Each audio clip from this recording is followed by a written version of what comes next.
Today we are continuing with theory for functions. So last time we looked at a whole lot of how we do basics of functions, and then also we talked about how we do domain and range. So what we're going to do now is we're going to move on to talking about inverses and composite functions. And of course, linking those to how we're going to work with inverses and composites and domain range, because where AS now is not going to be quite as simple as it was at IG. You've got more things to think about.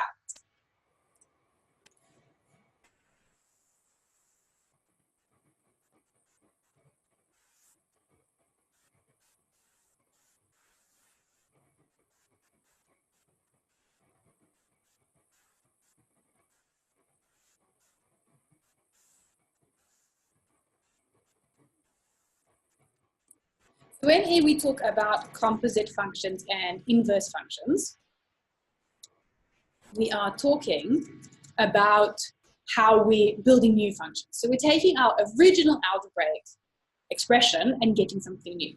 Composite functions is where we're doing function of a function.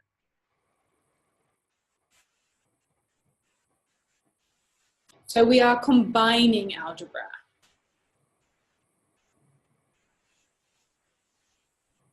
Here, inverse functions, it's the instructions to go backwards. So remember we talked about how we have the x-axis and we go from the value of x in our domain, we go into a function and we come out with a range value, our fx value. So an inverse function says, okay, if I start with my range value, how do I get back to my original domain value?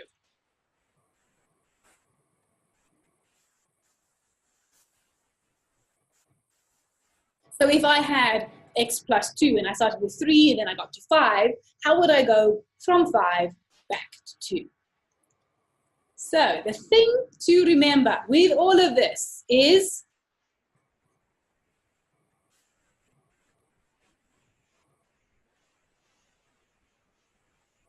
you must build it, then use it. Okay, you have to build fx. Well, sorry, you're given fx, you have to build gfx, or you have to build f to the minus 1x. Then you're going to use it in your question.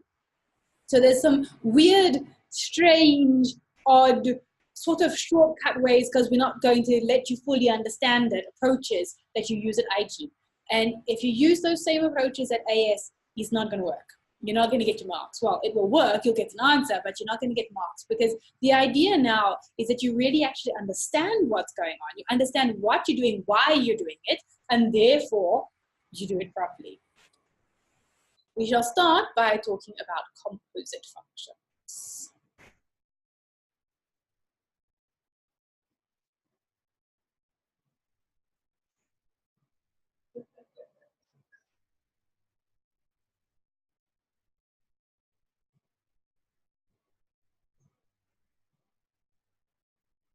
We are going to split this into two things.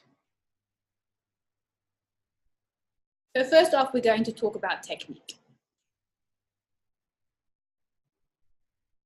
And then we are going to talk about how it all links to domain and range. So technique for a composite function. We could have gfx. We could have fgx. And these are two very different functions.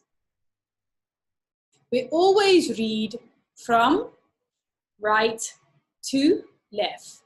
So gf is fx into gx, whereas fg is gx into fx.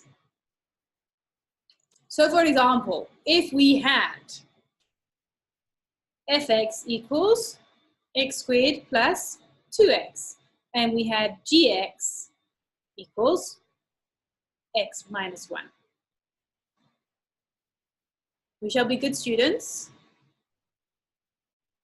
and we shall note our domains for each of these functions. Because remember, at this level, When we're understanding a function, we're understanding a domain as well. So we're going to make life simple. We're just going to go all real numbers. So we're working with the full quadratic curve and the full line. If we wanted to do g of x, build it before you use it. F into g. So we look at g and we say, where's our x? There it is. As soon as we see the x, we put the function in. So x squared plus 2x stands in for our x, and then the minus 1. We simplify, x squared plus 2x minus 1. This is very different from doing fgx. Because for the fgx, now we've got to put g into f. Now we don't put some funny notation here on the left side. This is fgx, okay? So f starts off with x squared, so our g goes in. X minus 1 all squared plus 2, there's a piece of f, x, so x minus 1. So there you see, every time we have an x, we're going to put our x minus 1 instead. So there's our x minus 1 for our x, and there he is again.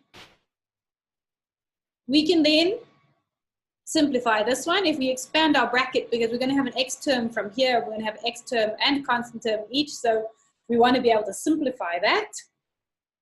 X squared minus 2x plus 1 plus 2x minus 2. So we simplify to x squared minus 1. So you can see here right away that if you have gf of x, you've got a 3-term quadratic. If you got fgx, you've got only a 2-term quadratic. So it's a very, very, very different kind of answer. So it's really important because, of course, the algebra that you have attached to your composite function is then going to affect your calculations further on down the line. So you must make sure that you have that correct algebra attached, otherwise things are going to go wrong. Always build it before you use it. So if you ask for gf of 2, you don't do f of 2 then stick it into g. That's ID, that's baby basics. Okay, we're moving further on now. If you ask for gf2, first you build gfx, then you substitute your value of 2 to do gf2. Also remember, all the time, that if you've got an x on the left, you've got an x on the right. You've got a 2 on the left, you've got a 2 on the right. Whatever is in your name must match what is on your function in your algebra statement or your evaluated statement. It must match both sides. That is what functions is all about. That is what our notation is there for. It's there to make our life easier, there to make it simpler, but you have to use it right. The composite functions, we're putting functions inside each other. We can even put them inside themselves. We can do f(x) and we can put f inside f and simplify. Okay? When it comes to domain and range stay exactly the same.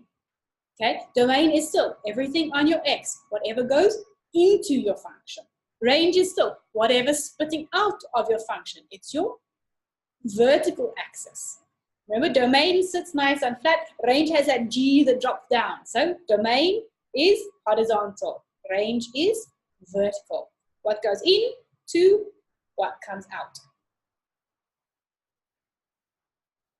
How do we bring this into it? Well, I mean, here it's simple. What we've done, the example we worked with, and then x is an element of all real numbers. And that's sort of the most basic, then everybody's happy, everything happens. But what if we restricted a domain? If we restrict the domain of one of our functions, then that restriction's got to apply to everybody when we combine them. Because outside the restriction, our one function doesn't exist. So if there's a restriction, then it must be applied in your composite as well as your originals. So always, always, always note the restrictions for the function you're putting into.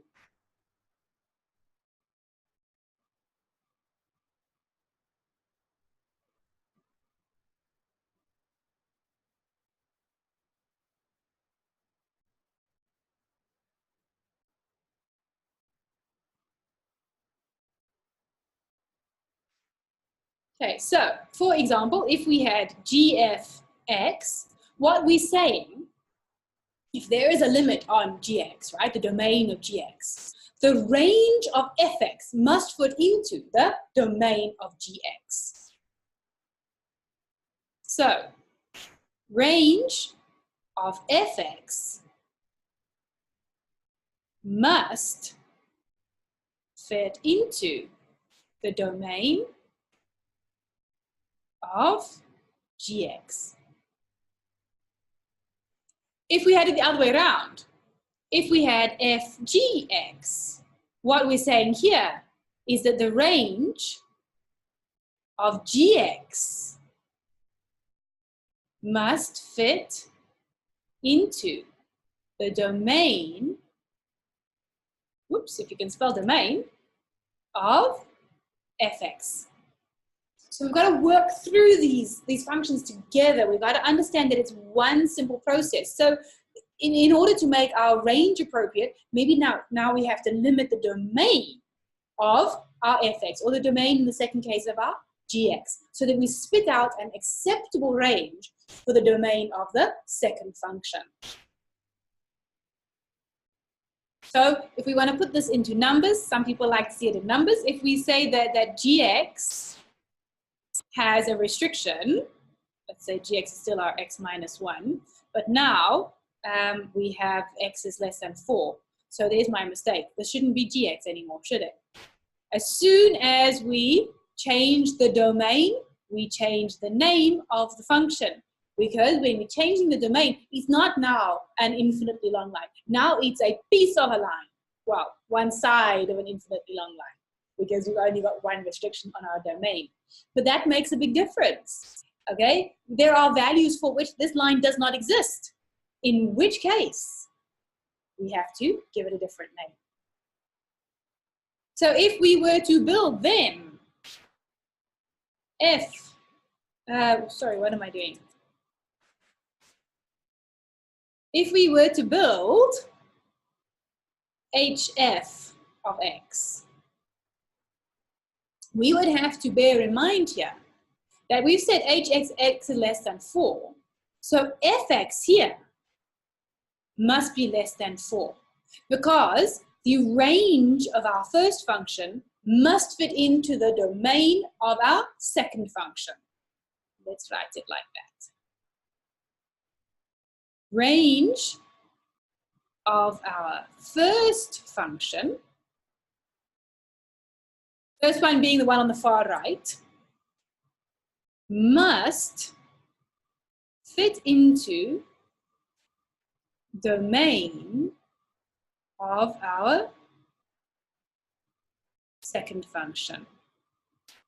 So in order to say fx is less than 4, what would we need to do then to the domain of fx to make this statement true?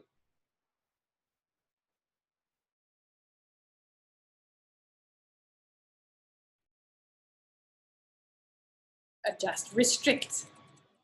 Full of nonsense today.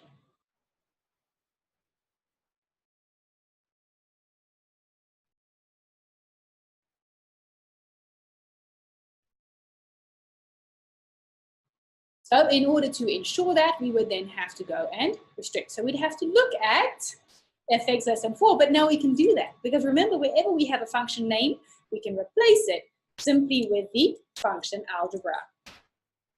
So this is our composite functions. Putting functions into each other, making sure that our domain and range flow through the full composite. Hopefully you are now ready to go with questions for composite functions. They are going to come your way next week. Let us talk about inverse functions.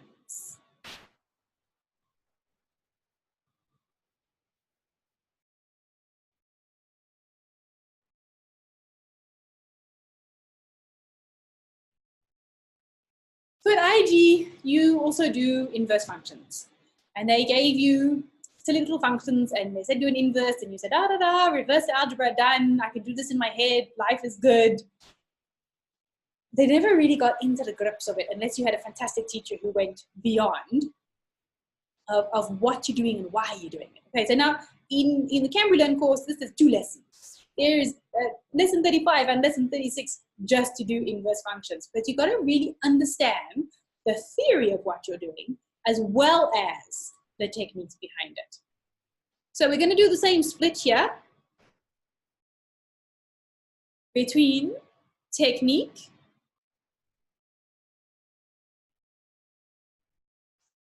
and domain and range.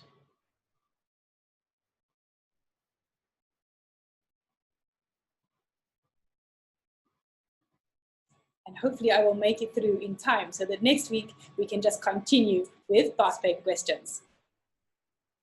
So technique, inverse functions, they must be 1-to-1.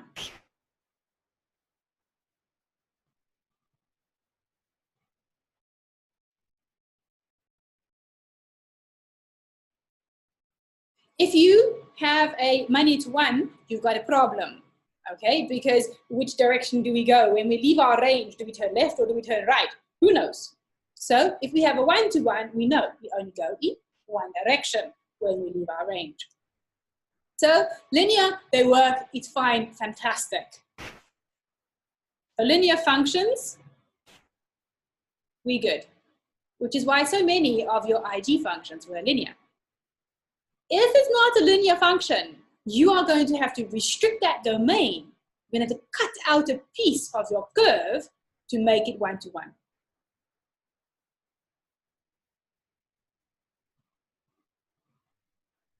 What you're going to have to do in particular is to remove turning points.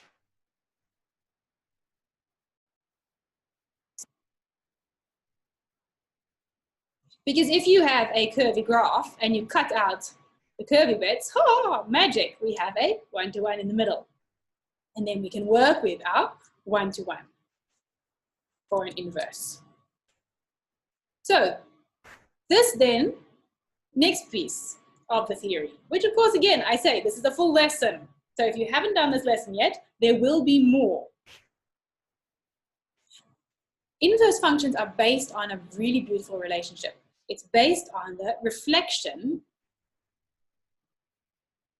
in y equals x. Okay, so you must have axes that are in proportion. So 1 centimeter is 1 on both axes, for example. You must sketch beautifully. Okay, these are going to be accurate sketches if you're asked to do these. We must have x's. We must have y. In this case, we're going to call it y because we're going to have y equals x, y equals fx, and y equals f to the minus 1x. But there's a beautiful relationship where if we draw any squiggle, let's say this is fx, so y equals fx, then if we take y equals x as our mirror line, and we draw the mirror image, this very simply is y equals f to the minus 1x. So no matter how ugly a function looks, the inverse is very simply a reflection in y equals x. Make sure they are beautiful so that you can pull all the marks. We can also do these guys algebraically. And very often that's what you'll be doing. And it's really important to follow some steps when it comes to getting your algebraic inverse function. So we're going to work through those steps now, and then when we do past paper questions, you're going to see them over and over and over again, the same steps. So you would start with having fx equals algebraic statement. We're going to change that to y equals same algebraic statement. If it is a quadratic, it must be in completed square format.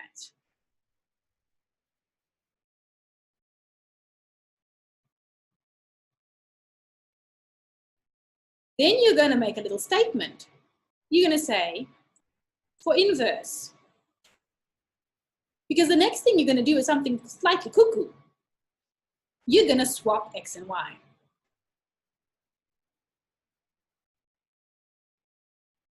So you want to make that statement for inverse, so the examiner knows you're doing this on purpose. You intend to do this. You understand that these are a reflection in y equals x, and therefore we can swap them like this. If you're not making that statement, are you sure you did it on purpose, or did you just make a really big typo when you're writing out this function?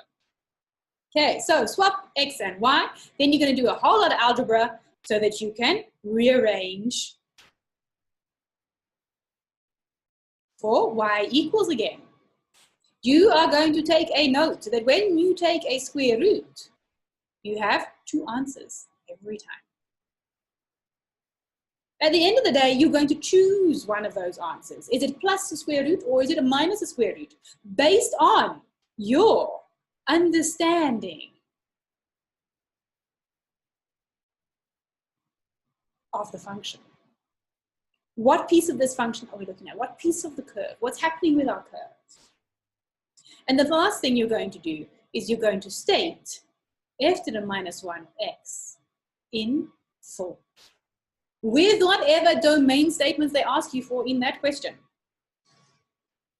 So if you work through each of these, then you're going to have a sort of smooth run through inverse functions. If you lose some of these steps, then life can become a major headache, because it's very easy to get very lost very quickly with inverse functions. So you want to make sure that you're working systematically through each step.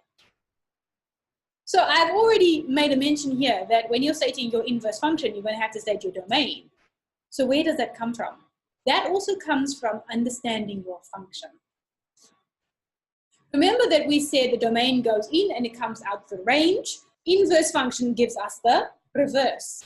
So inverse function, you're going to start in the range and you're going to go back to the domain. So if we think about it, the range of our function, so where we ended up with, that's where we're starting for the inverse function. So range of fx equals domain of f to the minus 1x. See why it's so good to understand your function? Similarly, the domain of fx, so where we start for our function is where we end up for our inverse. So it is the range of our inverse.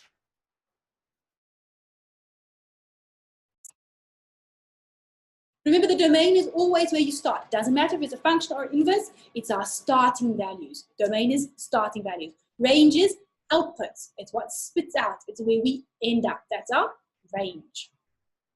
So let's just look at this, because what's quite important is that your the letters that you use, say are going to okay, it doesn't help when you're sprinting and your English goes completely out the window. Okay, so notation is important for these, because we still need to use notation that responds to a domain, or notation that reflects a range. Okay, it's our values that we're going to be swapping, not our notation.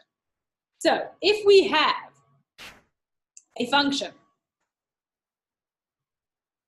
let's say where our domain, of course, with an x is greater than a, and our fx, so that is now our function, so our range is greater than b. Okay, so always x for the domain and fx for our range, the output. If we then look at the inverse, we would still have x, because x refers to the domain. But instead of having greater than a, we now swap to greater than b, because the range of fx is the domain of f to the minus 1x. Let's actually make this a little bit more dramatic, so it's easier to see the difference. Let's say in this case we're greater than a, so we're less than b, because here now x would be less than b. So we take that entire half of the statement, 2/3 of the statement. It's just our notation at the beginning that changes, because it's a domain, it must be an x. So the range for our inverse would be f to the minus 1x, but we take our values from our domain, so greater than a is our range for our inverse. So If we understand our function, if we really understand that quadratic in a completed square format and all those things that come from that loveliness, then we understand the domain and range of our function. Once we've got the domain and range of our function, all we're going to do is flip our values and we have the domain and range of our inverse. So life is a whole lot easier when you really understand what it is you're starting with. So yes, it comes up. We can do this with a linear, but it's much, much, much more fun to do it with a quadratic. So that is what comes up 9 times out of 10, is that you'll be doing inverse functions with quadratics. But it is just a case of working through the process. Remember, AS Maths is not something where your teacher can give you an example of every question you're ever going to get asked, because it's such a broad range of what we do. So what we're looking now is rather for processes to approach questions, which then help us get a better idea of how to work through the question. Then if they throw us a curveball, it's cool. We don't mind, because we've got a process we can work through. And our process is going to take us to an understanding of what it is that we're looking at, and therefore where we can take it to. So that's the end of your functions theory, how to substitute into functions, how to use the algebra versus the name, and how to understand domain and range. Okay, now we've talked about composites, we've talked about inverses, so we should be all ready to go straight into some past paper questions next week.